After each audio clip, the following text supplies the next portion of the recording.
So hey guys, welcome back to another episode of Golpoguccho. কেমন আছো তোমরা? সকলকে স্বাগত জানাচ্ছি গল্পগুচ্ছ এপিসোড 46-এ। আশা করি তোমরা সবাই খুব ভালো আছো এবং দেখে নিয়েছো গল্পগুচ্ছ এপিসোড 45। আর যদি না দেখে থাকো তবে তার লিঙ্ক আমি দিয়ে দিলাম ওপরে আই সেকশনে এবং নিচে ডেসক্রিপশন বক্সে, সেখান থেকে গিয়ে শুনে নাও গল্পগুচ্ছ এপিসোড 45। তো আজকের এপিসোডে থাকবে একটি ভৌতিক ঘটনা, যে ঘটনাটি একটি ইউটিউব অডিও প্লে স্টেশন থেকে কালেক্ট করা। আশা করি আজকের ঘটনাটি তোমাদের খুব ভয় পাবে। আজকের ঘটনাটি হতে চলেছে একটু বড়, তাই ধৈর্য ধরে বসতে হবে আজকের ঘটনা শোনার জন্য। আর বেশি কথা না বলে চলে যাবো ঘটনায়। তো ঘটনায় যাওয়ার আগে একবার মনে করিয়ে দিই কীভাবে আমাদেরকে ঘটনা পাঠাতে হবে। না, মেল করতে হবে আমাদেরকে স্ক্রিনে অথবা ডিসক্রিপশন বক্সে থাকা মেলের মাধ্যমে, অথবা গল্পগুচ্ছ@gmail.com আমাদেরকে মেল করে পাঠিয়ে দিতে হবে তোমাদের ঘটনা। যদি সেটা আমাদের ভালো লাগে আমরা অবশ্যই সেটা পড়ে শোনাবো।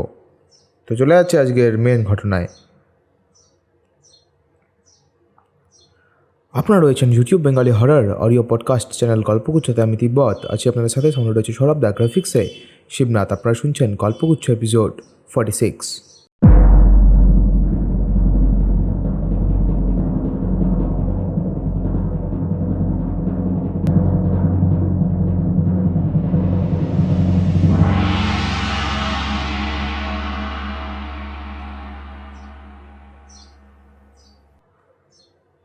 তো ঘটনাটি যেভাবে বলা হয়েছে আমি ঠিক সেভাবেই পড়ার চেষ্টা করছি। একদিন আমাদের বাড়ির কুলো পুরোহিত এসে আমার মাকে বলে যে আমার শনি গ্রহের প্রভাব পড়বে, তাই আমাকে নীলা আংটি ধারণ করতে হবে। এখানে একটা কথা বলে রাখা ভালো যে আমাদের বাড়ির কুলো পুরোহিত যেমন একাধারে শাস্ত্রী, তেমনই তিনি একজন তান্ত্রিক। তো তার তত্ত্বাবধানে আমি নীলা আংটি ধারণ করি। তো এখানে নীলা আংটির একটু বিবরণ দিয়ে নেই। নীলা হলো এমন একটি আংটি যেটি সবার স্যুট করে না। যার স্যুট করে তার ভাগ্য পাল্টে দেয়, ফকিরকে বানায় রাজা। আর যার স্যুট করে না তারও ভাগ্য পাল্টে দেয়, রাজাকে বানায় ফকির। যার স্যুট করে না তার চারিদিক থেকে অবনতি হতে থাকে, এমনকি মৃত্যু পর্যন্ত হতে পারে। তারপর আংটি নিজে থেকেই খুলে পড়ে যায়। আমার মামা একবার নীলা আংটি ধারণ করেছিল, তবে সেটি তার স্যুট করেনি। তিনি ভুল করে দুপুরের ওষুধ খেতেন রাতে এবং রাতের ওষুধ খেতেন দুপুরে। তার শরীর অনেকটাই খারাপ হয়ে যায়। তারপর একদিন আংটি হাত থেকে নিজে নিজেই খুলে পড়ে যায়। তো আমার ঘটনায় ফিরে আসি। যেদিন আমি নীলা ধারণ করি সেদিন ছিল শনিবার।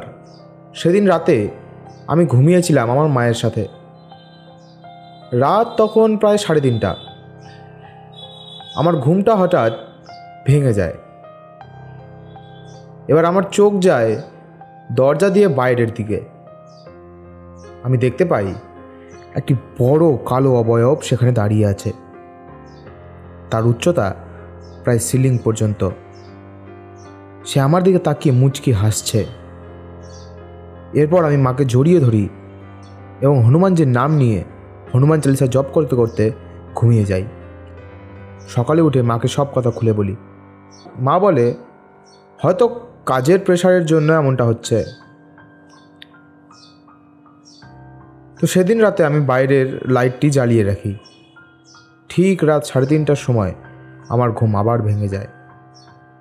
এরপর আমি আবার সেই অতিকায় লম্বা অবয়বটিকে দেখতে পাই যে আমার দিকে তাকিয়ে মুচকি হাসছে। এরপর আমি মাকে ডেকে তুলে সব কথা বলি। মা সেদিনও আমাকে জড়িয়ে ধরে হনুমান চালিসা জপ করতে করতে ঘুমিয়ে পড়ে। এরপর আমি সেই লোকটিকে মঙ্গলবার অবধি দেখি। আমার রাতের ঘুম যেন উড়ে গেছিল। রাতে আমি ঘুমোতে পারতাম না, তাই দিনে অনেকক্ষণ ধরে ঘুমোতাম। এরপর বুধবার থেকে ঘটে আমার সাথে আর এক ঘটনা।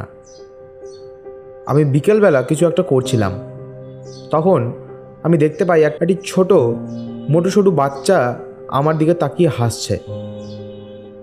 তারপর আমি যখন তার কাছে যাব তখনই সে দৌড়ে পালিয়ে যায়। এর পরদিন বিকেলবেলা আমি সেই বাচ্চাটিকে আবার দেখতে পাই, তবে এবার সে আমাকে যেন ডাকছে। আমি তার দিকে দৌড়তে লাগলাম। সে সামনে দৌড়াচ্ছে আর আমি পিছনে দৌড়াচ্ছি। এরপর যখন আমি আমার বাড়ির বাইরে বেরাবো তখনই আমার জেঠিমা আমাকে আমার হাত ধরে বলে, কিরে কোথায় যাচ্ছিস? তখন আমি বলি যে সেই বাচ্চাটিকে তুমি দেখলে? তখন জেঠিমা বলে, কই না তো, এখানে তো কোনো বাচ্চা আসেনি। এরপর পরের দিন আমার বাড়ির কুলপুরোহিতকে আবার ডাকা হয়। তিনি এসে এক মুঠো চাল নিয়ে মাটিতে গোল করে রেখে তার মাঝখানে একটি গ্লাস রাখেন এবং তার মধ্যে জল ঢালেন। তারপর 3টি চাল নিয়ে মন্ত্র পড়ে সেই চালগুলো জলের মধ্যে দিয়ে দেন। দেখা যায় একটি চাল জলের নিচে চলে যায় এবং 2টি চাল একে অপরের সঙ্গে যুক্ত হয়ে চক্রাকারে ঘুরতে থাকে। এরপর পুরোহিত মশাই বলেন, তোমাদের বাড়িতে 2 জন কালো জাদু করেছে। একজন তোমাদেরই পাড়ায় থাকে আর একজন তোমাদেরই এক আত্মীয়। এরপর তিনি বলেন তারা 2টি প্রেত আত্মা চালান করেছে, তার মধ্যে একটিকে দেখা গেছে আর একটিকে এখনও দেখা যায়নি। তখন আমি বলি যে যদি 2টি প্রেত আত্মা থেকে থাকে তবে আমি 2টিকেই দেখেছি, প্রথমে সেই লম্বা পুরুষ মূর্তি এবং পরে সেই বাচ্চা। তখন পুরোহিত মশাই বলেন যে প্রথমে তুমি যেই লম্বা পুরুষ মূর্তিকে দেখেছ সে আর কেউ নয়, সে স্বয়ং শনিদেব। তিনি এসেছিলেন তোমাদের সাবধান করতে। তোমার নীরা শ্যুট করে গেছে। তিনি বাঁকাভাবে দেখে হাসছিলেন, এর মানে তার দৃষ্টির কোনো কুপ্রভাব তোমাদের উপর পড়েনি। এরপর তিনি বলেন এই শনিবার বাড়িতে এক যজ্ঞ করাতে হবে।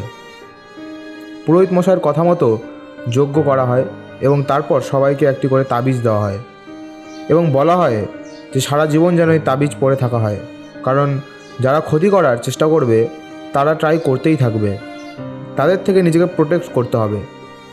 এর কিছুদিন পরেই শোনা যায় পাড়ার এক বৃদ্ধ মানুষ খুব অসুস্থ হয়ে পড়েন এবং মারা যান।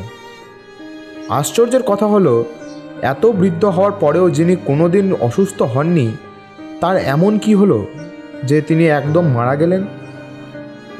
এর উত্তর কারো কাছে না থাকলেও আমাদের পরিবারের সকলের কাছেই ছিল। এনাকেই সন্দেহ করেছিলাম আমরা।